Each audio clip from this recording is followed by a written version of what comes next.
সম্মানিত ভাইয়েরা, বন্ধুরা, বলতেছিলাম তাহলে সুন্নাত কোন জিনিস? সালাত ফরজ, সালাত পড়ার পরে যখন কোনো মানুষ চলে যায় আমরা নাক ছিটকাই, আমরা বলি আহারে সুন্নত না পড়া বাড়ি চলে গেল, বেটা সুন্নত পড়ে না। তাহলে সুন্নতের খুব গুরুত্ব আপনি দেন। তাহলে এই যে সুন্নাতরা আছে, এই সুন্নতরা ফেরেশতার সঙ্গে মিলে যাওয়া সুন্নত, আমিন বলা, এটা তো আছে, এটা এখনো মরে যায় নাই, আমরা সবাই বলি। তবে এই সুন্নত বেশি একটা ওইভাবে বলার প্রয়োজনও নাই, যেহেতু এটা আছে। সম্মানিত ভাইয়েরা, বন্ধুরা, যে সুন্নত গুলার কথা বলছে এগুলা এখনো সমাজে আছে। যে সুন্নত গুলা হারিয়ে গেছে ওইগুলা নিয়ে আমাদের কথা। আরেকটা সুন্নত দেখেন যেটা আমাদের সমাজে এখনো আছে তবে পুরোপুরি নাই। আরেকটা সুন্নত হলো আল্লাহর নবী বলে দাড়িকে বড় করো, মুছকে খাটো করো। আমাদের দাড়ি অনেকেরই আছে, মুছ আমাদের আছে। নবীজি বললেন দাড়ি বড় করে দাও, মুছকে খাটো করে দাও। তাহলে সুন্নত আমাদের আছে, কিন্তু এই হাদিসের উপর আমল আমাদের নাই। দাড়ি আছে কিন্তু নবীজি বলছেন যে দাড়ি ছেড়ে দাও, বড় করো এটাকে, আর মুছকে খাটো করে দাও। দেখা যায় দাড়ি রাখছি ঠিক আছে, কিন্তু তারপরেও এটাকে ছোট করা লাগে। তাহলে বোঝা যায় এই সুন্নত আছে আমাদের, কিন্তু পুরোপুরি এখনো নাই এটা। সম্মানিত ভাইয়েরা, বন্ধুরা, হাদিস সহিহ মুসলিম শরীফে আছে 490 নম্বরে, আন ইবনে উমর রাদিয়াল্লাহু তাআলা আনহু ক্বালা ক্বালা রাসূলুল্লাহ সাল্লাল্লাহু আলাইহি ওয়াসাল্লাম। আব্দুল্লাহ ইবনে উমর রাদিয়াল্লাহু তাআলা আনহু বলেন রাসূলুল্লাহ সাল্লাল্লাহু আলাইহি ওয়াসাল্লাম বলেছেন, খালিফুল মুশরিকিন, তোমরা সব সময় মুশরিকদের বিরোধিতা করবা। 2 নম্বর রাসূল বলেন আফুস শাওয়ারিবা, তোমরা মুছকে খাটো করে ফেলবা। ওয়া আউফুল লিহা, আর দাড়িকে ছেড়ে দিবা, লম্বা করবা। অতএব সুন্নাত পদ্ধতি হলো দাড়ি ছেড়ে দেওয়া, মুছকে খাটো করা, এটা হলো সুন্নাত। কিন্তু সুন্নাত মনে করে দাড়ি রাখছি ঠিক আছে, কিন্তু পুরোপুরি সুন্নতের মধ্যে আমরা নাই। যারা দাড়ি রাখছি ঠিক আছে, আপনি সুন্নত মনে করেই রাখছেন, কিন্তু সুন্নাত হলো এই হাদিসের উপর আমল করা, যে আপনি দাড়িকে ছেড়ে দিবেন আর মুছকে খাটো করবেন।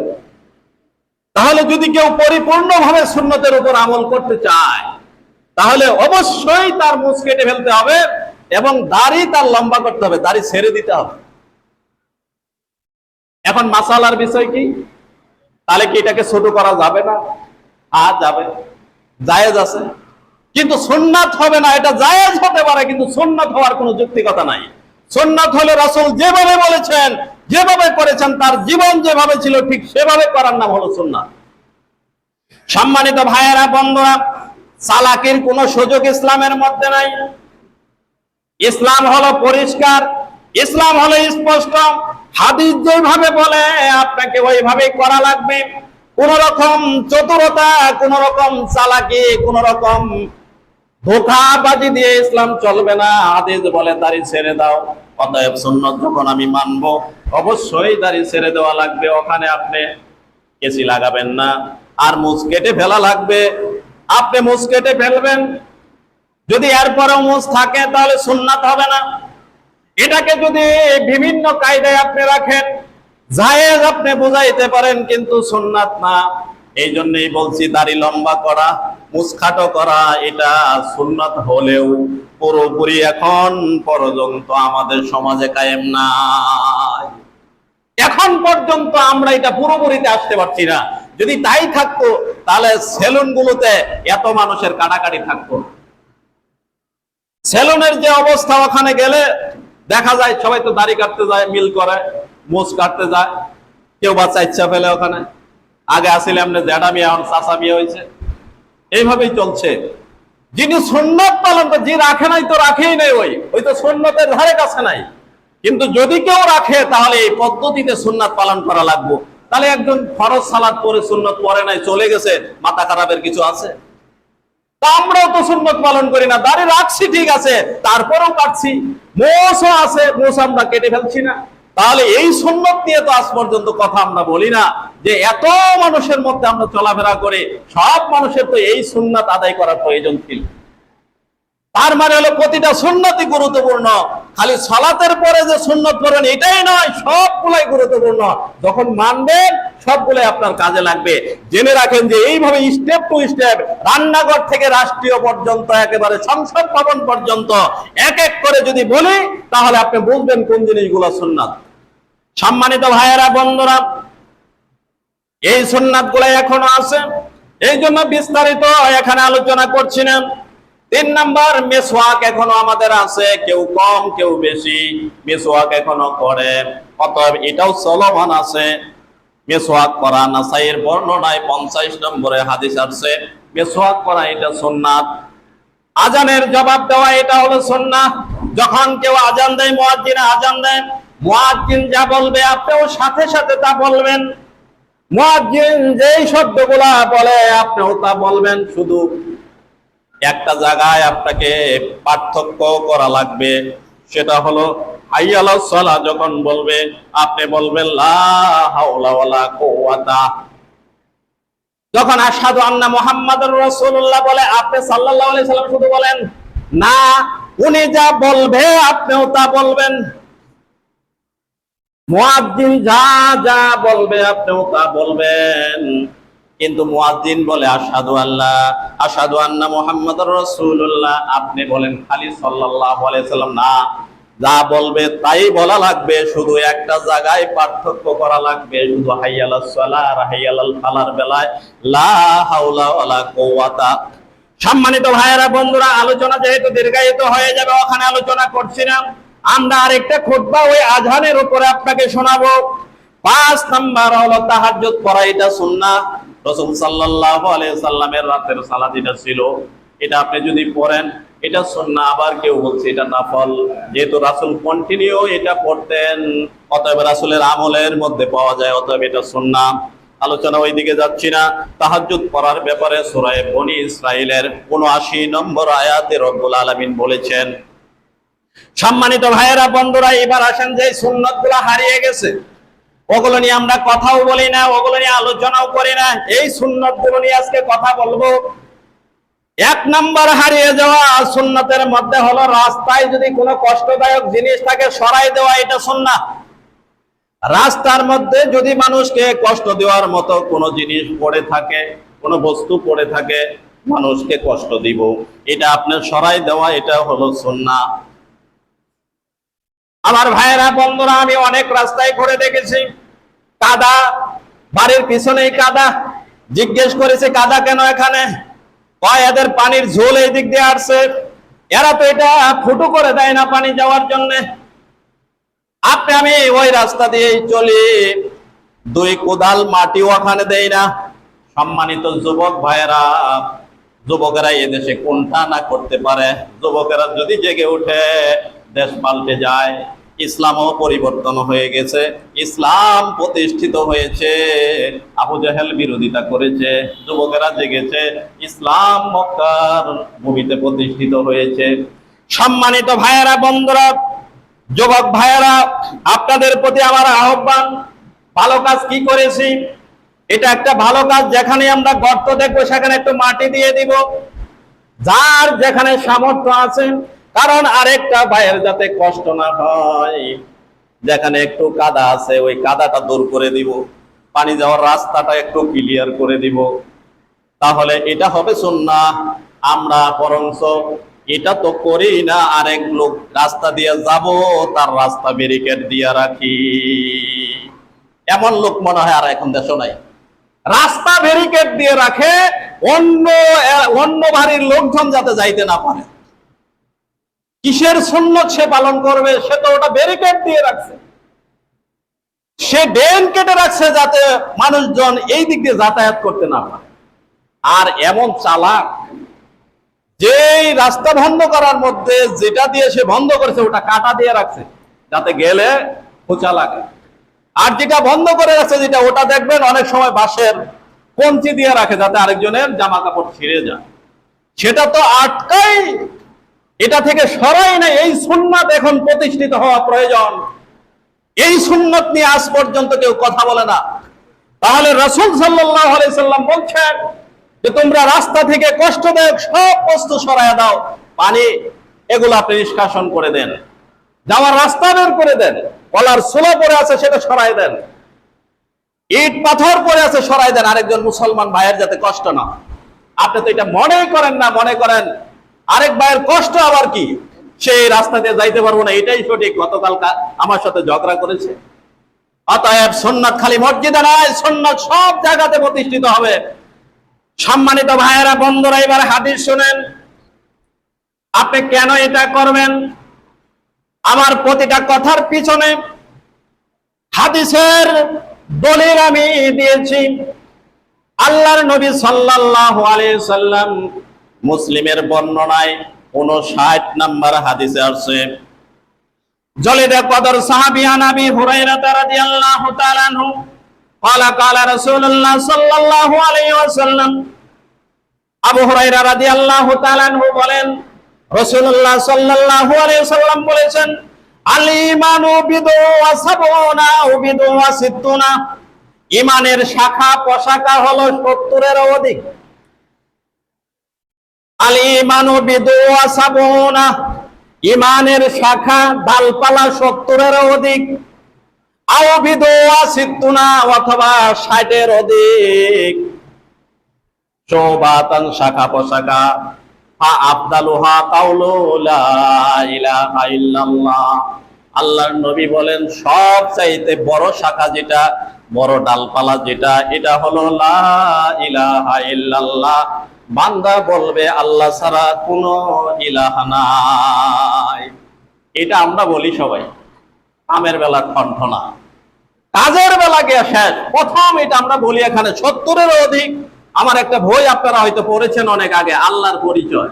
আমি ওই বইয়ের শেষের দিকে 70টা 1 নাম্বার 2 নাম্বার করে সিরিয়াল করে 77টা ইমানের শাখা বর্ণনা করে দিয়েছি। যাদের সংগ্রহ আছে তারা আবার পড়ে নেবেন, যাদের সংগ্রহে নেই যোগাযোগ করে নিয়ে নেবেন। 77টা শাখা আমি বর্ণনা করেছি, এক এক করে আপনি মিলাবেন আমার ইমান কত পার্সেন্ট আছে। 77টাই যদি মিলে যায় বুঝবেন ইমানে কামেল, আমি পরিপূর্ণ একজন ইমানদার। যদি ওখান থেকে 50% মিলে বুঝবেন 50%-এর ইমান আপনার আছে। তাহলে ওই তালিকা আপনি সামনে রাখেন আর মিলান এই বিষয়গুলো আমার আছে কিনা। সম্মানিত ভাইয়েরা, বন্ধুরা, আল্লাহর নবী বলেন সবচাইতে বড় শাখার নাম হলো কাউলু লা ইলাহা ইল্লাল্লাহ, আল্লাহর প্রতি ঈমান। তার মানে আল্লাহ ছাড়া কোনো ইলাহ নাই। নবীজি বলেন ওয়া আদনাহা ইমাতাতুল আযা আনিত তরিক, সবচাইতে নিচের যে শাখাটা, ওই 70-এর অধিক যেই বর্ণনাটা, ওটার নিচের যে শাখা, নবীজি বলেন ইমাতাতুল আযা আনিত তরিকে, রাস্তা থেকে কষ্টদায়ক জিনিস সরাইয়া দেওয়া। রাস্তায় এমনি পড়ে থাকবে জিনিস, ওটাও সরাই দিবেন। আপনার বাড়ির কাছ দিয়ে যদি কোনো রাস্তা থাকে, সেটা যদি যাতায়াতের রাস্তা হয়, ওটাও আপনি ক্লিয়ার করে দিবেন। আপনি রাস্তা আটকাইতে পারবেন না। মুসলমানের ধর্ম এটা নয়, ইসলাম নয় এটা। রাস্তা আটকানো এটা মারাত্মক অপরাধ, এবং এই ব্যাপারে যদি খুতবা দেই তাহলে আরেকটা খুতবা 1 ঘন্টা ব্যাপী হতে পারে। সম্মানিত ভাইয়েরা, বন্ধুরা, ওইদিকে যাচ্ছি না। এবার রাসূল বলেন ওয়াল হায়াউ শুবাতুম মিনাল ঈমান। এরপরে নবীজি বলেন লজ্জা ঈমানের অংশ। লজ্জাটাও একটা ঈমানের অংশ। কারো যদি লজ্জা থাকে, কারো যদি শরম থাকে, ওই মানুষটা এরকম খারাপ কাজ করতে পারে না। ওই মানুষটা মানুষের রাস্তা আটকাইতে পারে না। ওই মানুষটা যেমন বাইরেও ভালো, ওই মানুষটা ভিতরেও ভালো। ওই মানুষটা সালাত ফরজ আদায় করে, আবার সুন্নত আদায় করে। ওই মানুষটা বাইরে গিয়েও সুন্নত আদায় করে। আমরা মসজিদের মুসল্লি, খালি মসজিদে খালি সুন্নত আদায় করে, এটা নফল আদায় করি, ওয়াজিব সুন্নাত নফল মুসল সব মসজিদে, বাইরে একটা কাজ আমরা নিয়ে যাই না। একটা আমল করেন সুন্নত, একটা আমল। আজ থেকে সিদ্ধান্ত নেন যে আমি আমার সুবিধা মতো যে রাস্তাঘাটগুলো আছে সেগুলো আমি পরিষ্কার করে দেব।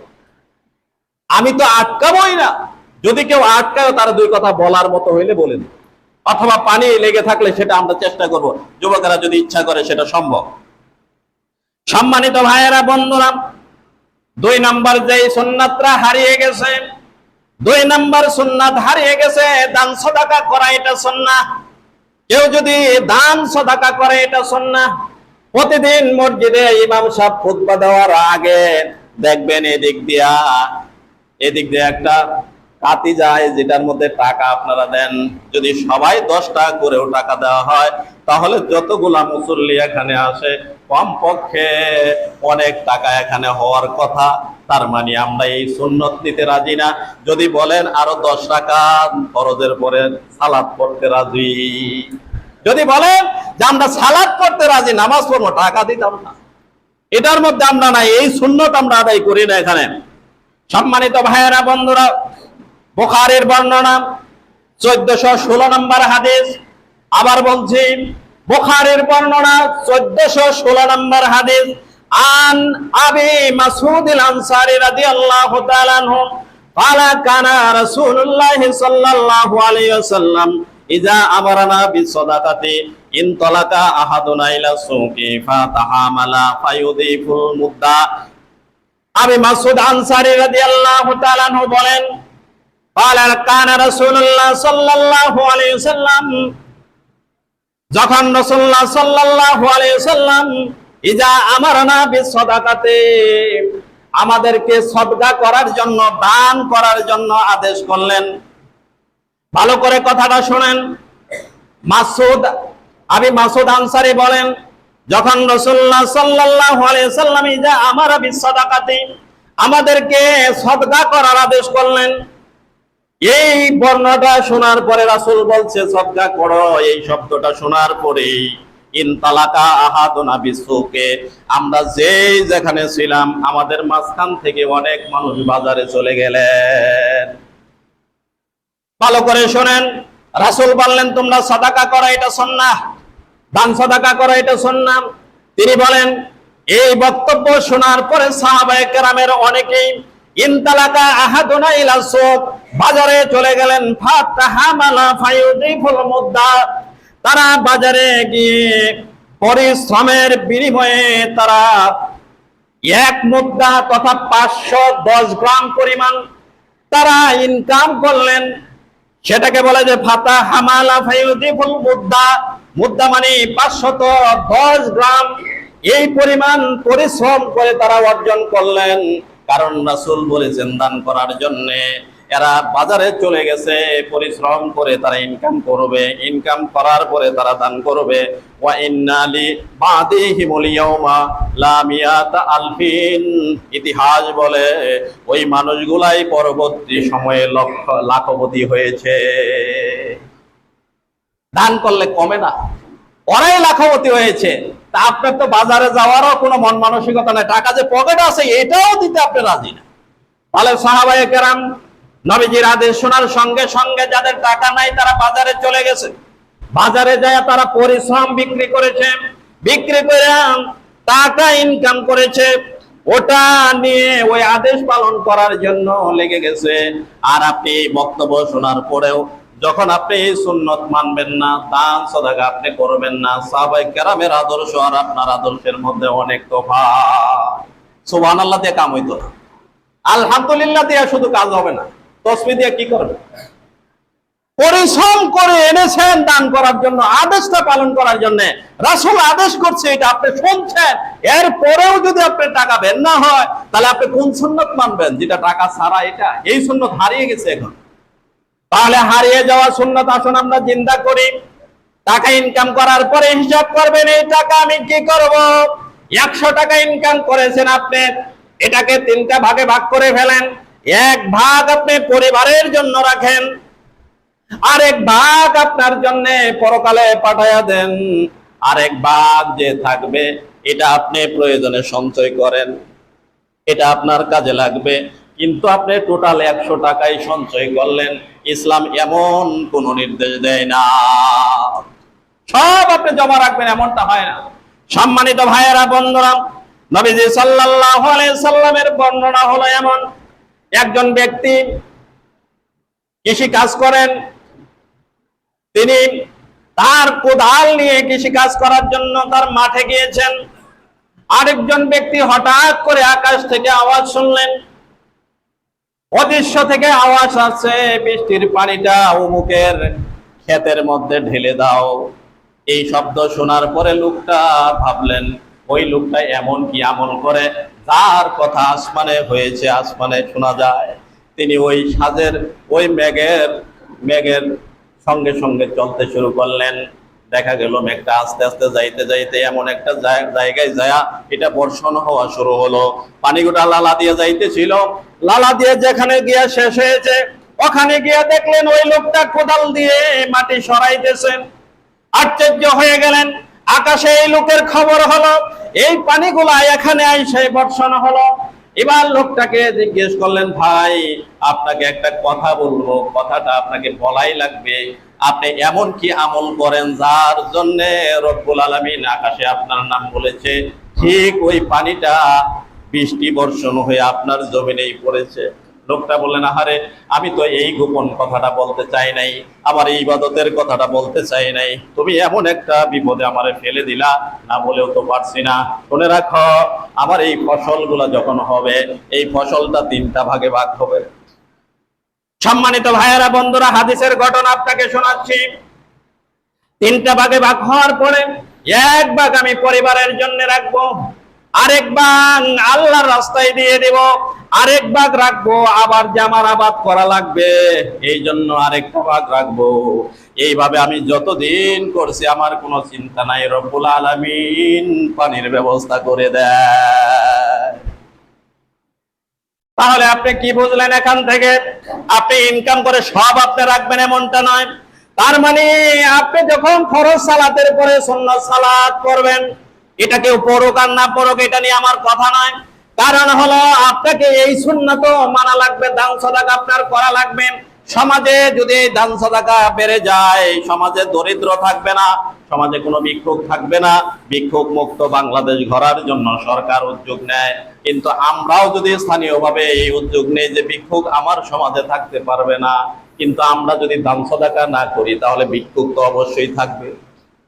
সম্মানিত ভাইয়েরা বন্ধুরা, বর্তমান সরকার গঠন হয়েছে, ওখানে একটা কথা একজনে উল্লেখ করেছে, কথাটা আমার ভালো লেগেছে বিধায় আপনার সাথে আমি শেয়ার করছি। তিনি বলছিলেন, বর্তমান পুলিশ যারা আছেন তাদেরকে বিভিন্ন জায়গা থেকে বিভিন্ন ডিস্ট্রিক্টে নিয়োগ না দেয়া, যদি প্রতিটা ডিস্ট্রিক্টের পুলিশ যদি প্রতিটা ডিস্ট্রিক্টে রাখা হয় তাহলে মনে হয় হত্যাযজ্ঞ কমবে। কারণ হলো আমার ডিস্ট্রিক্টের আমার লোক যখন থাকবে, মুখটা চিনা চিনা লাগবে, সহজে গুলি করতে পারবে না, মুখ চিনে ফেলবে। এখন যদি অন্য ডিস্ট্রিক্টের পুলিশ আমার এলাকায় থাকে, আমারে গুলি করলে আমি তারে চিনবো না, নিজের এলাকায় থাকার কারণে আমরা চিনবো। এ কথা আমি আপনাকে কেন বলছি? ভিক্ষুক আপনার এলাকায় যদি থাকে আপনি তারে চিনবেন, এই মানুষটা গরিবের দান করা লাগবে। আর যদি অন্য এলাকা থেকে আসে, সে ধনী হয়েও ভিক্ষুকের ভাব করতে পারে, আপনার কাছ থেকে প্রতারণা করে টাকা নিতে পারে। অতএব যদি নিজের এলাকার দরিদ্র মানুষের দিকে আমরা তাকাই তাহলে আমাদের ওই সাহায্যটা নির্ধারিত জায়গায় পড়বে। আর যদি অন্য এলাকার মানুষেরা আপনি দেন তাহলে তার অবস্থা আপনি জানবেন না, সে প্রতারণা করতে পারে। ইউটিউব খুললে, ফেসবুক খুললে দেখা যায় অনেক মানুষ হাত বেঁধে বেঁধে তারা ভিক্ষা করছে, পা এইভাবে বাঁকায়া তারা ভিক্ষা করছে। অথচ গ্রামে গঞ্জে আসার পরে দেখি মোবাইল হাতে, গায়ে জামা, সুন্দর জামা কাপড় পরে আছে, অথচ ঢাকা শহরে গিয়া তারা বিভিন্ন প্রতারণার আশ্রয় নিয়ে ভিক্ষে করে। ঢাকার মানুষ চিনে না এটা আসলে ভিক্ষুক না, এলাকায় ভালো লোক। এই জন্য আমরা যদি প্রতি এলাকায় আমাদের এই দান সাদাকা গুলো তাদের দিই, তাদের ভিক্ষা বৃত্তি দূর হয়ে যাবে। সম্মানিত ভাইয়েরা বন্ধুরা, আরেকটা হাদিস শোনাচ্ছি, বুখারীর বর্ণনা 1433 নম্বর হাদিস। عن أسماء رضي الله عنها قالت قال للنبي صلى الله عليه وسلم لا تطع فيوقع عليك। أسماء رضي الله تعالى عنها তিনি বলেন, নবী সাল্লাল্লাহু আলাইহি সাল্লাম আমাকে বললেন, তুমি সম্পদ কমে যাওয়ার ভয়ে সদকা দেওয়া বন্ধ করবে না। সম্পদ কমে যাবে এই জন্য তুমি সদকা দেওয়া বন্ধ করিও না, দান করা বন্ধ করিও না, সম্পদ কমে যাবে এই জন্য। লা তোকে ভাই ওকা আলাইকাম। হাদাসানা উসমান ইবনে আবি শাইবা, উসমান ইবনে আবি শাইবা অন্য বর্ণনায় বলেন, আন আবদাতা ওয়া ক্বালা লা তুসি ফায়ুসি আল্লাহু আলাইহি। রাসূল সাল্লাল্লাহু আলাইহি সাল্লাম বলেছেন, তুমি সম্পদ গণনা করে জমা করো না, লা তুহসি ফায়ুসি আল্লাহু আলাইকা, সম্পদ গণনা করে এটাকে জমা করিও না, বরঞ্চ তোমার উচিত হলো যদি তুমি এইভাবে জমা রাখো আল্লাহ তাআলা তোমার রিজিক বন্ধ করে দিবে। তাহলে সম্পদ গণনা করে জমা করা রাসূল নিষেধ করলেন, যদি তুমি করো তাহলে আল্লাহ তোমার রিজিক বন্ধ করবে। সম্মানিত ভাইয়েরা, বন্ধুরা, আল্লাহ তাআলা জাহান্নামের যে 7টা স্তর বানিয়েছেন, 7টা রুম বানিয়েছেন, এই 7টা রুমের একটা রুমের নাম হলো হুতামা। আল্লাহ রাব্বুল আলামিন সূরাতুল হুমাযায় বলেছেন, যারা মানুষের পিছনে এবং সামনে নিন্দা করে বেড়ায় আর সম্পদকে জমা করে, সকালে একবার গুনে বিকালে একবার গুনে, এই 2টা গুণ যার মধ্যে পাওয়া যাবে ওই মানুষটা হুতামা নামক জাহান্নামে থাকবে। তাহলে হাদিসের সঙ্গে মিল পাওয়া যায়, তার রিজিক আল্লাহ বন্ধ করে দিবে। আর কোরআন বলে যে মানুষের পিছনে গীবত করে এবং মাল সম্পদ জমা করে সে হুতামাতে থাকবে। নবীজিকে আল্লাহ বলেন, নবীজি আপনি জানেন হুতামাটা কি? আমরা এখানে বসে আছি এখনো বুঝি নাই হুতামা কি, যার কারণে আমাদের হৃদয় আত্মা এখনো কাঁপে না যে হুতামা আবার কি জিনিস। আল্লাহ রাব্বুল আলামিন বলেন, ওমা আদরাকা মাল হুতামা নারুল্লাহিল মুকাদা। হুতামা হলো এমন একটা জিনিস যেটার আগুন বান্দার কলিজা পর্যন্ত জ্বালায়া দিবে। হুতামা হলো ওই জিনিসের নাম যেটা কলিজা পর্যন্ত জ্বালায়া ফেলবে। যারা সম্পদ জমা করে আর খালি গণনা করে আর মানুষের নিন্দা করে, আল্লাহ বলেন তারা হুতামাতে থাকবে। হুতামা হলো কলিজা জ্বালানো আগুন। আল্লাহ তাআলা বলেন, ফি আমাদিম মুমাদ্দাদা, তাকে আগে বেঁধে ফেলা হবে, তাকে পিঠ মোড়া দিয়ে বাঁধ দেওয়া হবে, বাঁধ দেওয়ার পরে আগুনের মধ্যে ফেলে দেওয়া হবে, আগুনটা তার কলিজা পর্যন্ত জ্বালায়া দিবে। তাহলে একদিকে সুন্নত বর্জিত কাজ এটা, আরেকদিকে রাসূলের আদেশ আপনি বর্জন করলেন, আরেকদিকে হুতামাতে আপনি থাকবেন। অতএব এখনই সতর্ক হওয়া লাগবে যে আমরা সম্পদ জমা করব না, আমরা দান সদকা করব, এটা সুন্নাত।